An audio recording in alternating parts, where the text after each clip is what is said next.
Good morning, everybody. We're going to get started with our May 15th operating budget work session. I want to announce that we do have an addendum. We have deferred the work session on community grants for the 16th. So that has been deferred from our agenda. So right now, we're going to start with our consent calendar, and for that, I need a motion. So moved. Moved by Vice President Katz, seconded by Councilmember Reamer. Are there any comments? Let's see, Councilmember Rice. Well, thank you very much, Madam President. And I just wanted to bring to my colleagues' attention item E, which is our supplemental appropriation for Montgomery County's public schools for our school bus safety camera program.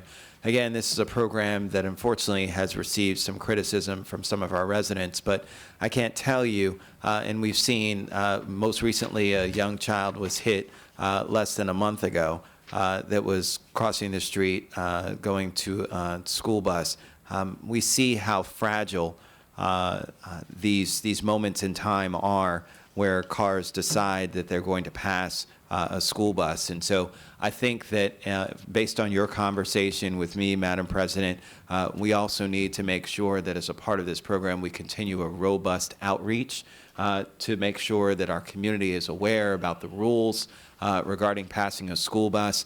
So I'll just reiterate that paint does not protect.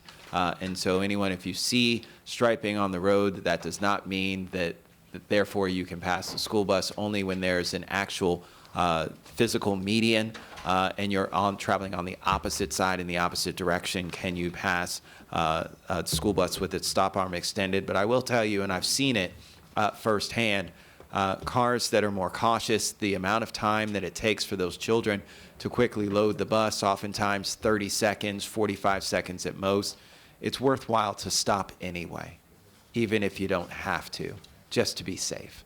And it's one in which I think that, again, I wish there were a day when we wouldn't have to have these school bus safety cameras where folks weren't passing school buses with their stop arm extended. But we continue to see, unfortunately, each and every day where not even where paint and median becomes an issue, but folks are just passing right next to a school bus with its stop arm extended. And it just boggles my mind how folks continue to do this. So again, we'll continue to do our outreach efforts and push our school system and our police department to work together in terms of educating our community. But did just want to thank both MCPS and our Department of Police for continuing to work together to protect our children. So thank you very much, Madam President. Thank you, Councilmember Rice. Councilmember Friedson. Thank you, Council President. I just wanted to note we have the Village of Friendship Heights elections on here. I had the great honor and privilege of being the chief judge of that election. I got to start my day on Monday inspecting the ballot box at 6:45 in the morning and got to sign off on the elections. But I did, besides the fact that it's a tremendous community and it was a good turnout, 296 votes. But the League of Women Voters runs that election and really just does a tremendous job. And I just wanted to personally thank the League of Women Voters for the hard work that they do. It's all volunteer. It really is a demonstration of democracy, and really is heartening to see the dedication of the volunteers spending their entire day from dusk till dawn and beyond, making sure that votes are counted, that everybody has faith in the system, and that our municipal elections go off without a hitch. So thank you for that opportunity to thank them. Thank you. I also want to mention that in the consent calendar, we are approving resolutions to extend until December 1st, 2019, the appointment of Acting Director of the Office of Human Resources, Ms. Karen Chinsky, also the Acting Director of the Department of Health and Human Services, Victoria Buckland, as well as the Acting Director for the Department of Housing and Community Affairs, Timothy Gotzinger. This is pro forma. We have to do this, but obviously we are eager to receive all those appointments because these are very important departments that need to have consistency in terms of leadership. And so even though we're extending this, we do look forward to names being sent over and for us to go through that process. So with that, all those in favor, please raise your hand. It's unanimous. Thank you. Okay, so now we're going to turn it over to Ms. Marlene Michelson. This is item 2, and it's a status report on the overview of the FY20 revenues and expenditures. Ms. Michelson. Thank you. This update serves two purposes. First, it gives you the latest and hopefully complete reconciliation list. The last pages right at the end include things that were added during the council work session. So this is the full reconciliation list. The second thing we do at this time is that council staff works with OMB staff to make sure that we are in agreement on all changes to the budget other than the additions to reconciliation. And those are listed on the cover page in the memo. It reflects the additional state aid of $29.6 million, reflects a council-approved transfer from the cable fund of $100,000 for the Connected Parks program. We learned in the third quarter analysis that there are $2.1 million less available due to expenditures exceeding revenues in FY19, and we will be taking that into consideration in our ultimate balancing of the budget.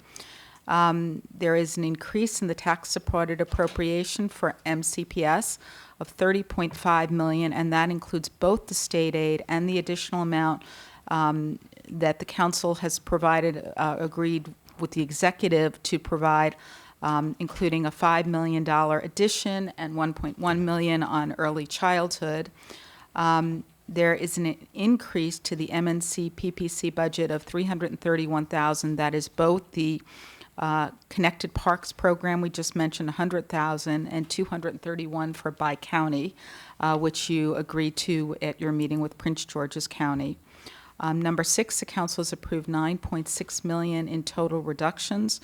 This includes individual reductions and the changes in compensation that you agreed to. And finally, there is an increase in the amount needed for the reserve, since the reserve is not only based on the tax-supported budget, but what we receive for the state. Due to the increase funding from the state, there's an increase needed for the reserve. The total additional increase in resources is $5.1 million. That covers both the reserves issues and the expenditures that were greater than expected in the third quarter. And finally, as you will see in the attached, the council has put $33.9 million on the reconciliation list. And that is the status as of today. Tomorrow, the council will vote on the reconciliation list, and we will have some additions to these numbers. Thank you so much. I don't see any lights. So with that, we will turn on to a work session on the property tax options, amount rate, and income tax. And that is item number 3. We welcome Mr. Sesker. Also, I believe Mr. Platt, Coveyu, and Mullen are also here if you want to come over to the table in case. Let me say that on May 2nd, 2019, the Government Operations and Fiscal Policy Committee had a work session. This is something that we have to do obviously every year for budget. And we appreciate Mr. Sesker's packet as well as his very thorough explanation of many of these particular components. The GO committee indicated support for the county's executive's recommendation, a weighted average real property tax of 0.9786 per $100 of assessed value. We also selected the option of supporting the county executive's recommendation that the credit be set as $692. And therefore, on a 3-0, we recommend setting the property tax revenue at the charter limit. And obviously, that number depends on the credit amount, which, as I said, it was a 3-0 decision to set it at $692. Every year, we also take into consideration possibilities for different amounts for this particular credit. You know, we have to take into consideration a lot of different things that go into this selection. For us, for the GO committee, we felt that this would allow us to pretty much stay true to our notion that we don't want to increase taxes. That's number one. Also, the issue that whenever you go into this notion of raising the credit, you also inadvertently might affect renters because this may be passed down to renters. That was another issue.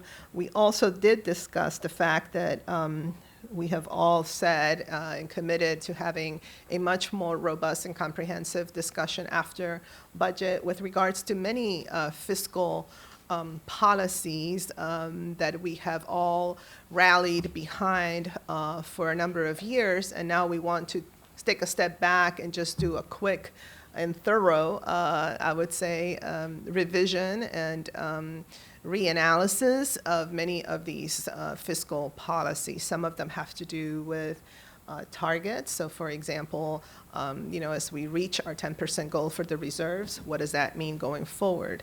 When it comes to issues of OPEB and pension, how are we doing regarding those funds? There are some members who've said, what if we were investing some of the money in that fund in a different way and leveraging that income? Those are fiscal policy decisions we have to make. This is another one. If the council and the executive feel strongly that it's time to take a look at this particular credit through a different lens, and we all agree that perhaps we need to revisit the 692, which is where we've been for a little while, then we could do that. But that was the will of the committee. Councilmember Jawando did have a different proposal that we listened to very intently. I know Mr. Sesker had recommended that particular proposal, but the GO committee again feels strongly at a 3-0 that we wanted to hold a line on any tax increase, and we had some concerns with regards to renters. And so that's what's before us. Anything else you'd like to add, Mr. Sesker? Well, I think you did a great job of summing up the packet. I guess I'd just add a couple of things. That the recommended increase that the increase that I had recommended to the GO committee in the committee packet would have essentially been an inflation adjustment to the credit, which was first set at the $692 level for FY11. It was actually set at $690 for FY10. During the period of time since that credit was first set at $692, prices of different things within the general sort of basket that consumers and taxpayers have to bear have increased at different rates. Consumer prices have increased by 15%. Obviously, home values have and prices have increased at a greater rate, as have other costs, such as healthcare costs, while many other things have not kept up, including adjustments to federal worker pay, federal retiree pay, the Social Security for county residents, and so forth. So that is why I had recommended the $800 amount, which was essentially a 15% or inflation-adjusted increase to the $692 amount to make the credit as valuable in FY20 as it was when it was initially set at $692 in FY11. This would have, I had also recommended staying at the charter limit. And so the one other thing I did want to say is I think that, one person's tax increase is maybe not another person's tax increase. Certainly in the way that we typically talk about taxes in Montgomery County, even if the amount of property tax that we are receiving as a county goes up from one year to the next, if we're staying under the charter limit, it's not a tax increase. That's the way that most jurisdictions, view their own taxes, and the way that they're often represented in the press, including in articles about neighboring jurisdictions and their budgets for this next year. Use that same parlance. So the recommendation to increase the credit, which was not the recommendation that the committee supported, was not a recommendation to increase taxes. It would have just been more a redistribution of the overall tax burden from households to non-owner occupied households, which, as you indicated, includes both residential renters as well as businesses, and in particular businesses that have a fair bit of taxable personal property. The result of the staff recommendation to increase the credit to $800 would have been a 1.34% increase in the tax rate and about $1.7 million in additional revenue, which is really a function of what I suppose we could call like the Florine principle, because there was a discussion several years ago in which Nancy, who former council member Florine, realized that increasing the credit, while staying at the charter limit, does, indirectly generate some additional revenue, because the tax rate on new construction and newly rezoned property and personal property, all of which are outside of the charter limit, goes up. And so it does generate some additional revenue. As I said, in the staff recommended $800 scenario, that would have generated an additional $1.7 million from those sources to Thank pay you. for. Yeah, and so we did have that discussion, and again, I will reiterate that the committee felt strongly that these are very important things to take into consideration outside of the process of this budget, as we review so many different kinds of fiscal indicators and fiscal decisions and kind of look at the totality of that. As I said, I've sat here for quite a while, and in the past, even though technically speaking, we can debate how this will be viewed and or, conceived and or interpreted, I know at least for me, I didn't feel comfortable supporting something that most certainly will be reported and will be perceived as a tax increase, and also the impact that it might have on renters. Nonetheless, again, this can be a very interesting and very important thing for us to discuss later on. But now it's before the council, and the council can decide to do whatever it wants to do. But this was a 3-0 decision by the GO committee. Councilmember Jawando. Thank you, Council President, and thank you, Jacob, for your, again, analysis and your memo, and good to see you. I wish we could have worked together more, but, I'm going to try to track you down wherever you go. And just thank you for your work to the council over the years, and even in this short time. This is a complicated issue, as we discussed, and I appreciate the GO committee letting me squat in and participate. But I think it's one that deserves our attention. The original purpose of this tax credit, when it was passed in 2011, was to provide tax relief to middle-class homeowners. Again, the over 200 and, 40,000 or so, Jacob? There are about 250,000 owner-occupied households. Right. About 240-some thousand of them receive this credit every year. Right. 240,000 receive the credit. And I think it's just important to point out that as tax credits goes, all tax credits are decisions and shiftings of burdens.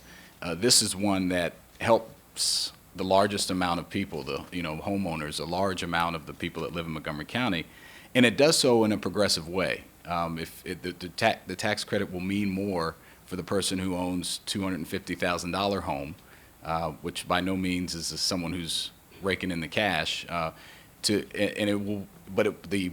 burden rather on someone who has a higher priced home, a $1.25 million home, for example, they would see their tax bill yearly increase by about $60 or $5 a month, whereas the person having the $250,000 home would see a $75 credit to them. And we've seen over the course of the year, and that may seem small, but we've seen many studies that have said that a large percentage of Americans, if they needed to summon $300 for reserve cash, couldn't do it, and for an emergency. And I think when we're looking at the impact of the president's tax plan that was enacted last year that gave cuts to major corporations and to the wealthiest Americans, I think it's on us to look at what we can do to kind of tilt that wealth inequality in the best way. And I think this is while not a panacea, is a good option. And again, to Mr. Sesker's point, this would just be raising it to keep up with inflation, the intent of the original credit. As costs continue to rise, the previous councils passed this law in 2011. It should mean the same thing today that it did when it was passed. The last thing I'll say, because I appreciate the consideration by the council, and I hope we can keep talking about this, to the renters and to the businesses, I would hope that our renter community, who, if they're paying federal property tax, could write that off, unlike many homeowners can because of the SALT tax that was limited under the president, and not county. I'm talking about federal. No, I'm talking about the owners of the home, Sydney, the landlords who would, because the argument is that you raise this slightly, again, it would be a slight increase on multifamily landlords, that they would then increase and pass on that cost to the renters, which we don't want, because this is a tax rate that doesn't help renters directly. But I would say that you could argue that any fee or tax that you put on to landlords is going to get passed on, and we should address that in other ways, in which we do. We recently added inspectors to inspect the quality of multifamily and single-family homes, which is a good thing, and we passed some of that cost on to landlords. And so I think with the federal tax changes, the options available to landlords, I don't think this would hit them in that hard of a way, and I think everything's a balance. Who's the cost sharing going? And this middle class, particularly the lower income homeowners, they've been hit hard too. And so we can't do everything with one proposal, but I do think this would start to move the tilt. So I know we don't have the votes here today, but again, I just want to thank Jacob, and I think this is an important discussion that we need to continue to have about how do we provide relief to our middle class families and homeowners. And this could be one way in the toolkit that we could do it. So I appreciate your work on this, and I appreciate my colleagues letting me say my piece. Councilmember Friedson. Thank you, Council President, and I wasn't anticipating having as robust a discussion here, but happy to relitigate the conversation that we had in committee. I'll try to be brief because I think you, Council President, and as GO Chair really summed up the discussion that we had really well, and I think that we shared the same view uniformly on the committee that now is not a good time to raise property taxes, and it's not just about the high value properties that we're talking about. It's renters, as was noted, and also retailers who would feel the impact of this. Almost all leases, at least that I'm aware of, are triple net leases, and so that does get passed on. And at a time when we are talking incessantly here, appropriately, about the need to protect and help and support our retailers who are struggling in a very difficult environment, I think that this, both in real dollars but also in symbolic gestures, both does the wrong thing and sends the wrong message. With that said, as I mentioned in committee, I want to note again, Mr. Sesker, I thought your packet, your analysis on this issue, which is very complicated and has a lot of moving parts, was the most thorough, most substantive packet and analysis that I have read in my time on the council, and I do really appreciate that. I thought that it was a really important and thoughtful discussion that we had, and I don't know that we would have had as good and as robust and as comprehensive a discussion if not for the way that you presented it in such a thoughtful way in committee. So I appreciate that. But as far as the policy is concerned, I think that this is the wrong time to raise property taxes. We have an economy that already has challenges. Revenues are not where we want them to be. It's not the time to make the gestures that we are talking about that I think send the wrong messages, not just to businesses that we're trying to attract, but more importantly to residents who we have said that we are focused on growing the economy, to raising revenues, not by increasing rates, which this would do, but by actually generating more economic activity. And so I look forward to more robust conversations moving forward, and appreciate the extensive work of the committee to arrive at what I believe is the appropriate outcome. Thank you. Councilmember Reamer. Thank you. I wanted to ask Jacob if you could just talk a little bit about the break-even point, that concept, if you could just explain that a little bit more to help the discussion. Right. So we have talked about both residential renters as well as commercial properties and the impact that it would have on commercial properties. Within the universe of people who own their homes and reside in them as a primary residence, almost all would benefit from an increase in the credit. So as I was saying earlier, there are roughly 250,000 owner-occupied households in Montgomery County. Can you put the mic a little closer, please, Jacob? Yeah. There are roughly 250,000 owner-occupied households in Montgomery County. Obviously, people move in and they move out of the county over the course of any given year. So roughly 240 to 245,000 households receive the credit every year. Of those, well over 220,000 would benefit from an increase in the credit. And those are the owners of houses that would be worth less than some break-even point in the $800,000 to $850,000 range. This is because we both, number one, set the credit as a dollar amount, meaning that it has a larger, more progressive impact at the lower end of the scale, and also because if we're staying at the charter limit and we would then need an offsetting rate increase, and the cost of that rate increase ends up at somewhere in that $800,000 to $850,000 range, becoming more costly than the additional credit, than the value of the additional credit for those households. So it, in essence, within the world of residential renters, is shifting a portion of the burden off of people who own houses that are worth less than $800,000. I believe in FY19, that amount was like 806, I think, when I calculated it out to the dollar last year, and would be shifting a portion of that burden to people whose homes are worth more than that amount.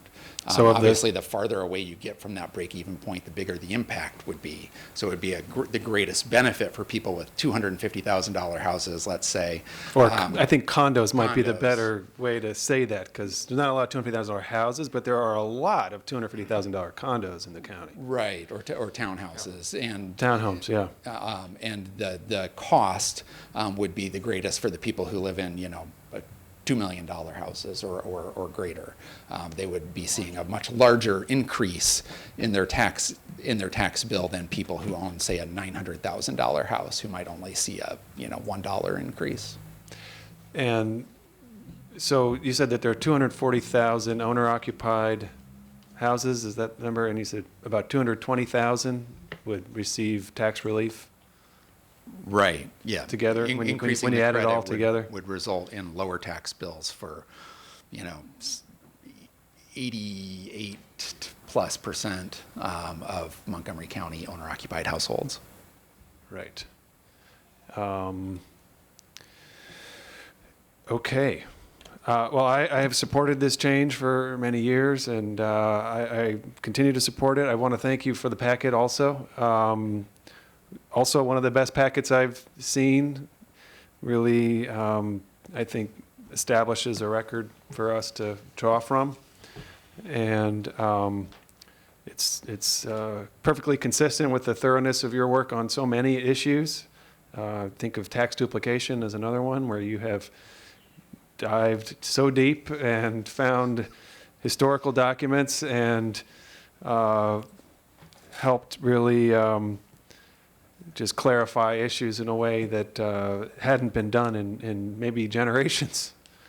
So I guess I knew that your time here was winding down, and this summer you're going to be transitioning away from the council work, but you've been just one of the titans of the council staff for a number of years, and we're really going to miss you, and the whole council family is just behind you in so many ways. We're going to continue to be.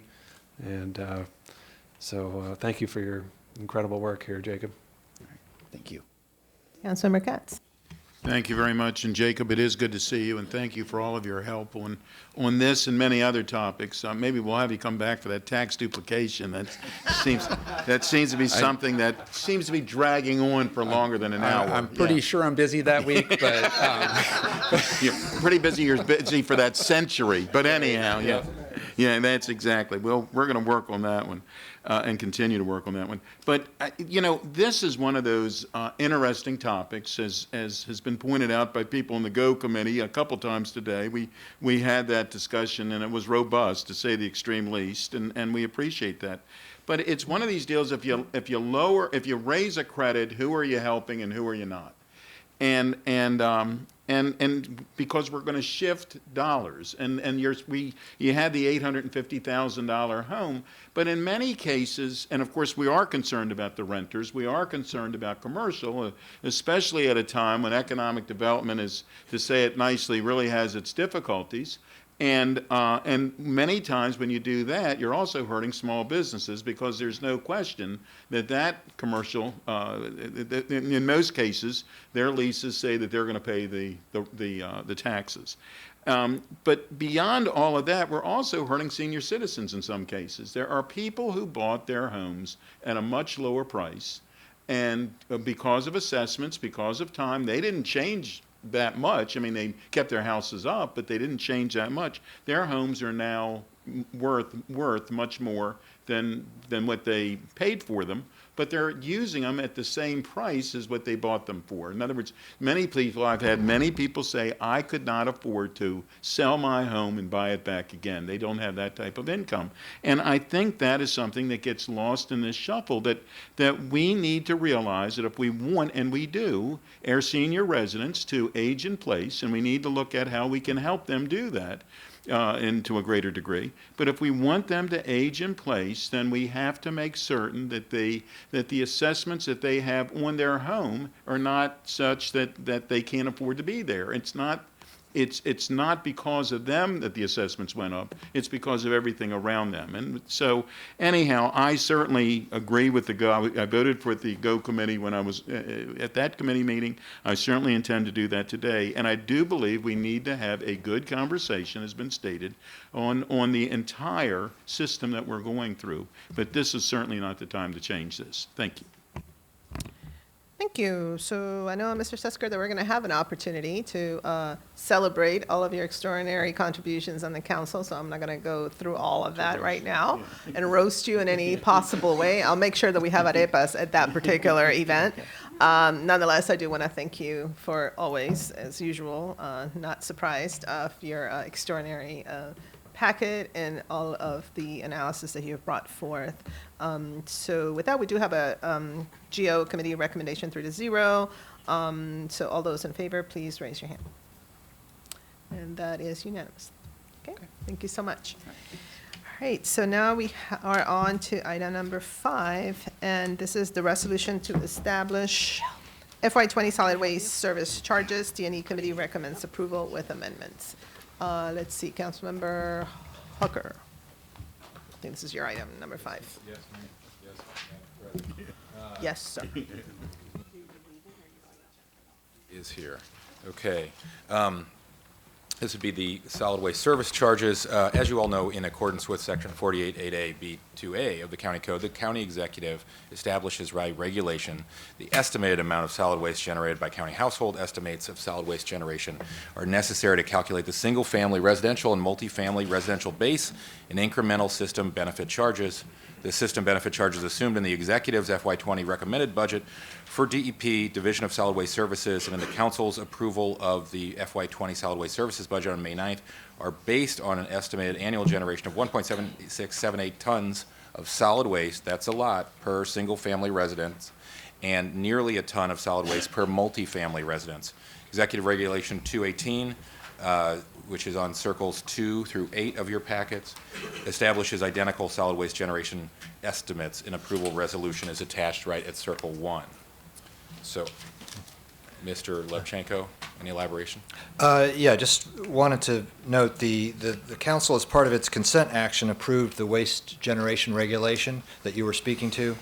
Item number 5, the FY20 solid waste charges, is what is before the council right now.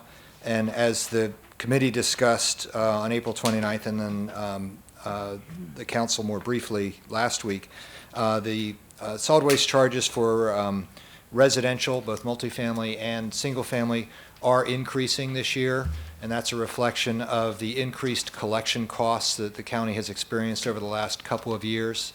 And the committee had some significant discussion about that. So that's just a direct result of that. And we also do have potentially a number of solid waste initiatives we'll be looking at as part of the master planning process, or as part of the result of the master planning process we're going through now, which is looking at the solid waste system, the facilities, our goals for waste reduction and recycling. So a lot of change may be coming in the next year or so as we move from that master planning effort to implementation of a number of initiatives. So it's not surprising to staff that given the collection cost increases and also looking ahead those next several years, that we may see some increases in the charges going forward. And this year, of course, we are seeing that. Okay, let's move the committee the resolution. All right, I don't see any lights. All those in favor of adopting the committee's recommendation, please raise your hand. That is unanimous. Thank you. Staying with T&E, this is the resolution to establish FY20 water quality protection charge. Thank you, Madam President. On April 29th, the T&E Committee discussed the executive's FY20 budget for the DEP Water Quality Protection Fund and the recommended ERU rate, that's the equivalent residential unit rate for FY20, and we recommended approval of the ERU rate for FY20 as proposed by the county executive. On May 9th, you'll remember, as part of our consent budget action, we concurred with the T&E Committee recommendations regarding the DEP Water Quality Protection Fund budget. Mr. Levchenko. Yeah, that sums it up in a nutshell. The rate is the ERU rate, which is used to set the water quality protection charge that folks pay on their property tax bill, is recommended to remain unchanged this year. So we are looking potentially at future increases in the 6-year fiscal plan that was included in the recommended budget. But for this year, at least, we are able to maintain the same ERU rate. All right. Thank you, Mr. Chairman. I don't see any lights. So all those in favor of adopting the water quality protection charge as recommended by the T&E Committee, raise your hand. That is unanimous. Thank you. Thank you. Now we're on to item 7. That's the resolution to approve the enterprise fund stabilization factor. Councilmember Reamer. Okay. Hold on a moment, please, while I pull this up. Okay. So the Fed Committee recommended approving the fund's recommendation for FY20, and we did recognize that it does have a increase in permitting fees above the FY19 level. I will ask, Science. there he is, I was looking for you over there. I know, he's trying to It's very sneak over sneaky. there to get us. It just came from the other side. Part of the costs of doing business for DPS is labor. The council agreed with compensation increases. This is certainly in line with compensation increases. It's a 5% increase. The only other time the council approved an increase in this generic fee was a 3% increase. So it's been something that the department has been paying attention to and not increasing out of scale to its own budget needs. The council did hold a public hearing on this and received no testimony. So that I think anticipates that the fee is in line with expectations. If the council does not approve this fee, you would have to go back into their budget and reduce their costs, since it's the council's policy not to use tax dollars to support DPS's operation. It's not a legal enterprise fund, but it's the policy of the council to make sure that their costs are covered by fees.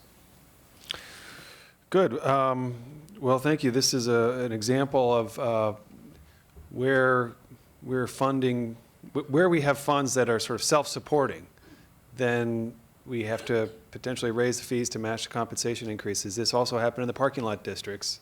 A lot of the funding that was identified as needed for parking lot districts was for the compensation increases. Council did not approve some of the fee increases in the PLDs, but considering there hasn't been an outcry here, that's notable. So there you have the recommendation. Excellent. So all those in favor of adopting the Fed Committee recommendation for the enterprise fund stabilization factor, please raise your hand. And that is unanimous. Thank you. All right, so now on to item 8, and this is the resolution to approve WSSC system development charge. These charges were discussed at the Bi-County meeting last week, so we don't have a committee recommendation because of that. And Mr. Levchenko, I'll turn it over to you for a quick review, and then we'll take a vote. Yeah, at the Bi-County meeting last week, both councils agreed to the WC's proposal for the SDC rates, which is to keep them at current levels, although increase the maximum allowable charge by the CPI increase, which is allowed by state law. The SDC charges are intended to make sure that growth pays for growth. As property owners connect to the system, they are required to pay the SDC charge, which covers the costs for providing the service to that, as well as the infrastructure needed to provide the capacity. And the committee did look at the 6-year outlook for this, or the T&E committee looked at the 6-year outlook for the SDC fund, and it actually is in a situation where we do not have to increase the rates right now. It's based on a balance between projects which are growth-related and the costs for those projects, developer contributions, which can be used to offset the SDC charges they pay, and balancing that over a multi-year period. And based on that, the WSSC and the committee and the two councils at the Bi-County meeting agreed that we could leave the rates unchanged this year. Excellent. All right, is there a motion? So moved. It's been moved by Councilmember Cass, seconded by Councilmember Hooker. I don't see any lights. All those in favor of adopting this recommendation, please raise your hand. That is unanimous. Okay, so I believe with that, we are done for this morning. Thank you very much.